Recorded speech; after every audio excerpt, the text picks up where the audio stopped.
What if I told you there was a day when time stopped, when an entire city was frozen in its final moment of terror, beneath ash, fire, and stone? This is the true story of Pompeii, an ancient Roman city that vanished in a single cataclysmic day. But what exactly happened?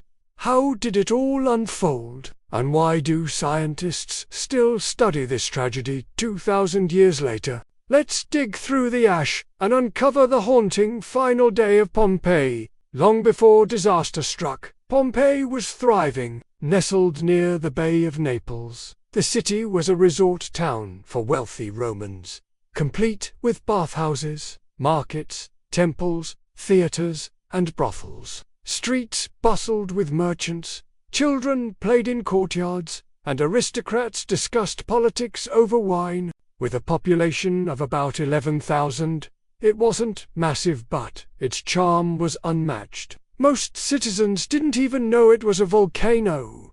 Its last eruption, forgotten history by then. The city had running water, elaborate mosaics, and even indoor plumbing technologies ahead of their time. Mount Vesuvius, the looming giant to the north, was considered just a scenic mountain.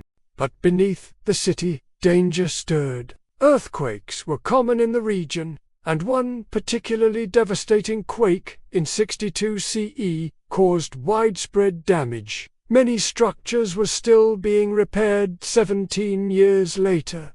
Despite the warnings, Pompeii carried on. Until that fateful day in 79 CE, it was late summer. There were no omens in the sky, no sense that the world would end by nightfall.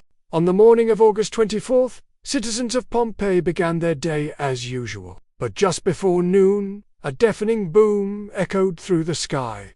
Vesuvius had awoken. A towering column of smoke and ash shot miles into the air so high, Roman writer Pliny the Younger compared it to a pine tree.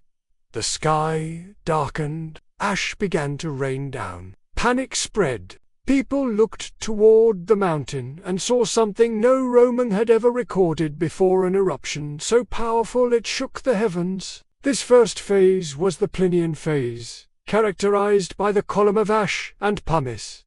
People tried to flee, but roads were choked, boats were trapped, ash was falling like snow, hot and suffocating. As the hours passed, the ashfall grew heavier. Roofs began to collapse under the weight. People tried to take shelter in stone buildings. Fires broke out. The air was thick and choking. For many, it was already too late. In nearby Herculaneum, the situation was even worse. The city was closer to the volcano, and though it was spared the initial ashfall, something more deadly was coming. Around 6 p.m., pyroclastic surge ablaze in clouds of gas and rock began racing down the mountain. Their bodies were encased in ash, frozen in their final poses, arms raised, faces twisted in fear. These surges moved at over 100 miles per hour. No one could outrun them. In Herculaneum, hundreds who fled to the boathouses by the sea were instantly killed, burned, and asphyxiated as temperatures soared to 500 degrees Celsius. By midnight, Pompeii was buried under meters of ash. Buildings had collapsed, fires raged, the air was toxic. But the deadliest blow came in the early hours of August 25th. A final wave of pyroclastic flows hit Pompeii directly. Those who had survived in cellars or buildings were instantly killed.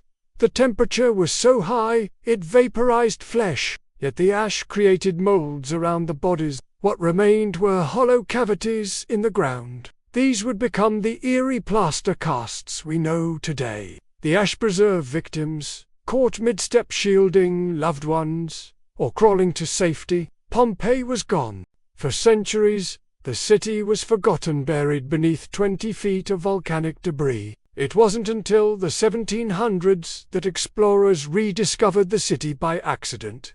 While digging a well, excavations began. What they found was astonishing.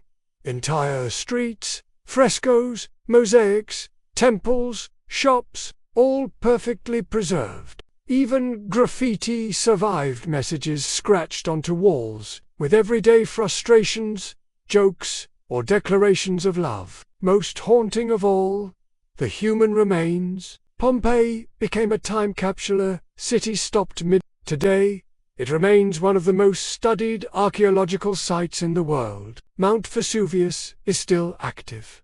Modern Naples sits in its shadow. Millions live nearby. Scientists monitor the volcano constantly, hoping to avoid a repeat of history. But the real legacy of Pompeii isn't just in ash and ruin. It's a warning, a reminder that even the mightiest cities can fall in a single day, that nature doesn't care about walls, wealth, or empire, and that under every quiet mountain, something ancient might still be waiting.